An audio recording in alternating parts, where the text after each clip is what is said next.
Mothers avoid பண்ண வேண்டிய food என்னன்னு பார்த்துடலாம். ஃபஸ்ட்டு வந்து பார்த்தீங்கன்னா டீ அண்ட் காஃபி.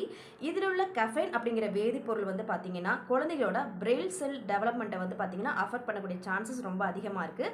ரெண்டாவது வந்து ஸ்வீட்டு அண்ட் பலகாரங்கள். ஸ்வீட் அடங்கிய பலகாரங்கள் அது வந்து பார்த்தீங்கன்னா இந்த டைமில் நிறையாவே சாப்பிட்றதுக்கு கிடைக்கும். ஆனால் அவாய்ட் பண்ணிடணும். ஏன் அப்படின்னு வந்து பார்த்தீங்கன்னா குழந்தைங்களோட செல்ஸை வந்து பார்த்தீங்கன்னா டேமேஜ் பண்ணுறதுக்கான வாய்ப்புகள் அதிகம்.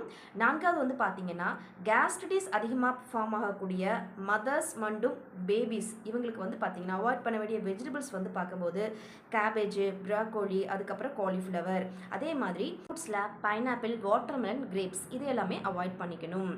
ஸ்பைசி அண்ட் ஆயிலி ஃபுட்டு இது நம்ம அதிகமாக எடுக்கும்போது வந்து பார்த்திங்கன்னா குழந்தைகளுக்கு ஸ்டமக் இரிட்டேஷன் ஆகி அதன் மூலமாக குழந்தைகள் வந்து பார்த்திங்கன்னா ஒரு நாள் ஃபுல்லுமே ரொம்ப அழுதுகிட்டே இருப்பாங்க. நமக்கு எதுக்கு ஃபீடும் பண்ண மாட்டாங்க.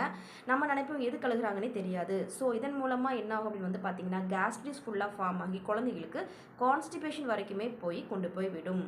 நன்றி.